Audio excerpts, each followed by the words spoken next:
Donald Trump was delivered a rude awakening from Florida, where for the first time in a very long time, he is polling underwater.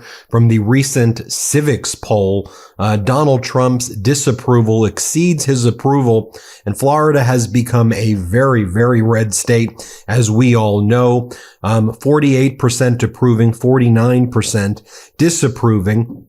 When you get into some recent issues like Donald Trump's concentration camp in the Everglades in Florida, which Trump is calling alligator Alcatraz, and he's selling all of this merch about alligators eating migrants. And again, the migrants, lots of people having temporary protected status in Florida, like the Venezuelan community and the Cuban community and the Haitian community. People despise alligator Alcatraz by and large. If you go into independents, you have 53% oppose it. Only 26% of independents support the idea of alligator Alcatraz, according to the new YouGov poll. And then in all voters, only 33% of people support alligator Alcatraz. As you zoom in more locally to a place like Miami as well, a recent poll in Miami shows a Democrat, although in Miami the elections are kind of done on a nonpartisan basis. Party affiliation is not really listed. You know who are the Republicans and who are the Democrats. The Democratic challenger to become the mayor of Miami, Kristen Rosen Gonzalez, she's up by 6 percentage points on the current Miami mayor, Miami Beach mayor. And I think we're starting to see some changes there in Florida as well. Venezuelan Trump voters in Miami are desperate, terrified. They're pissed. They're suffering mental health issues and panic attacks over immigration and deportation uncertainty. Here we'll show you a brief supercut of what's going on there. Let's play us. This Venezuelan business owner said the political instability has led to a 20% drop in revenue. It's affected your clients as well as the people who work here. Here in Florida, Trump won almost 70% of the Cuban American vote in 2024, along with 61% of Doral, home to the largest Venezuelan American population in the U.S. They used us. Adelis Ferro is the co-founder and executive director of the Venezuelan American Caucus. How is the Venezuelan community feeling right now, especially in the context of these deportations? Desperate, terrified. There are people with mental health issues. There are people with panic attacks, anxiety attacks. They rather to die than go back to Venezuela. And then people have are to stop. talking about taking their lives. I have those messages. The ripple effects affecting families and businesses. Entiendo que hay mucha gente que ha invertido, tiene negocio. A lot of people have already invested in businesses here and they've stopped because they just don't know what the future brings. Still, experts say the current turmoil may not hurt the Republican Party. Hear what they said? They used us. They used us. Here, I want to show you this, Miami, and hat tip to Because Miami for helping aggregate this stuff. They do great work.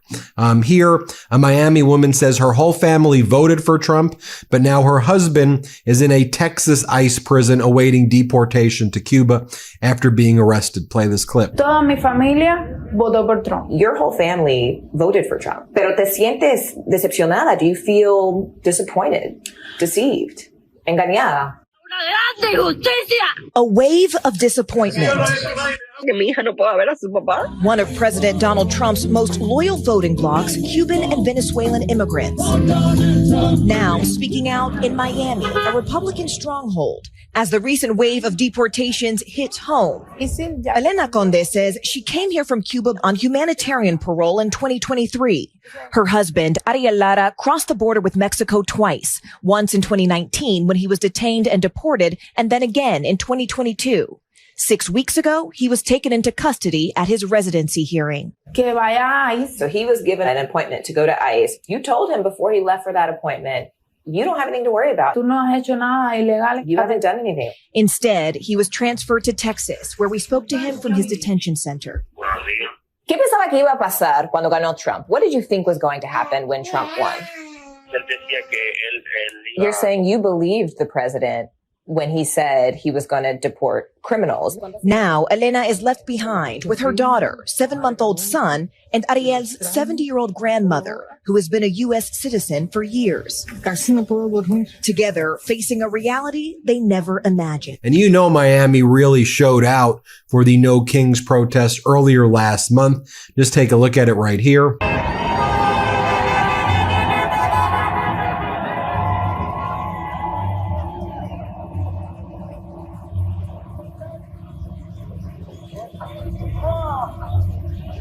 As CBS reported, a 10-year-old girl recorded a plea to Trump from Havana, asking him to reconsider a travel ban that's keeping her separated from her mother in Miami. Play this clip. Presidente Trump, le pido de por favor. This is 10-year-old Sofia in Havana, Cuba, recording a plea for President Trump to reconsider the recent travel ban.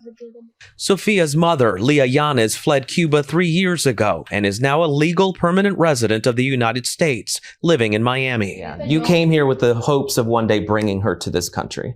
Con la esperanza de traértela. Exacto, yo me vine con la esperanza de traerla. Exactly, she says. I came with the hopes of bringing her because all the mothers who come here and the fathers hope to one day become residents and have the privilege of bringing our children.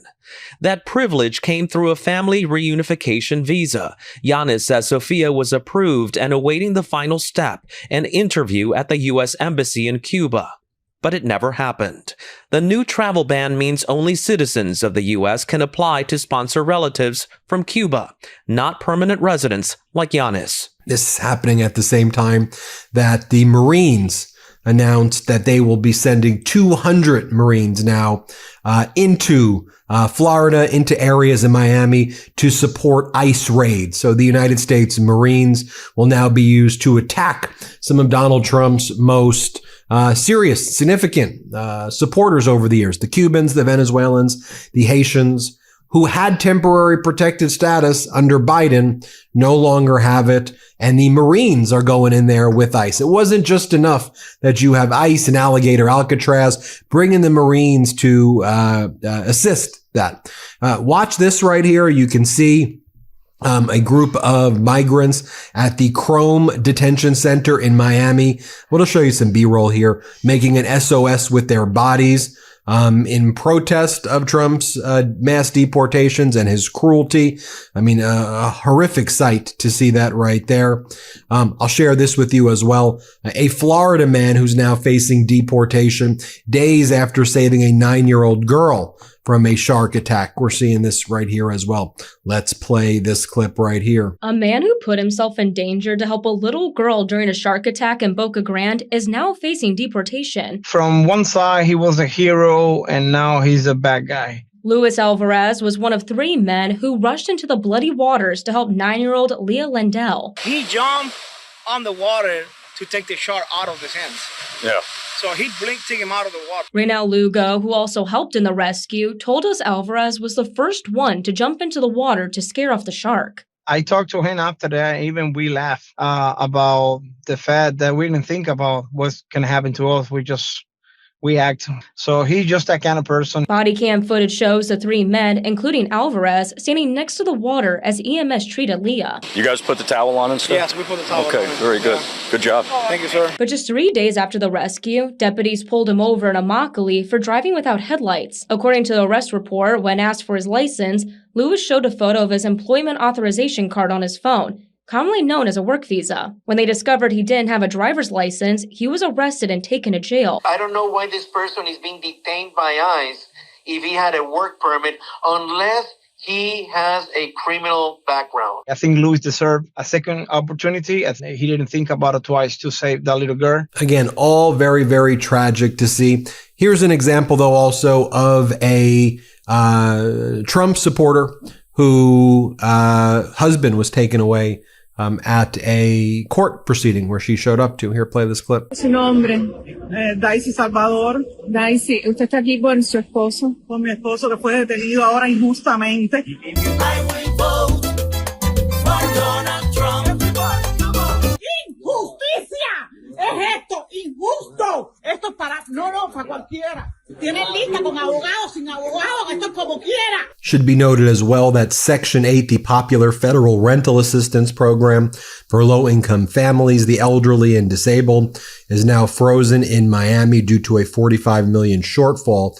Also, we know the feds are going to be cutting Section 8 housing as well in their disastrous budget bill. Let's play this clip right here. Well, the popular housing program has been put on pause. Section 8 is frozen in Miami-Dade because it just doesn't have enough money right now. So that means the county is not allowed to issue new rent vouchers or consider new applications. Last year, you might remember this, we saw hundreds of people waiting in line in Hialeah to apply. The federal government provides funding for Section 8. It ordered Miami-Dade to freeze this program after identifying a $45 million shortfall. Right now, there's a wait list of nearly 5,000 people. This is the first freeze of its kind in about 8 years in Miami-Dade. And then, of course, you know that there are ICE agents at the FIFA events in Miami waiting to arrest people. Let's play it. U.S. Customs and Border Patrol posted this on social media. Let the games begin. The first FIFA Club World Cup games start on June 14th in Miami. CBP will be suited and booted, ready to provide security for the first round of games.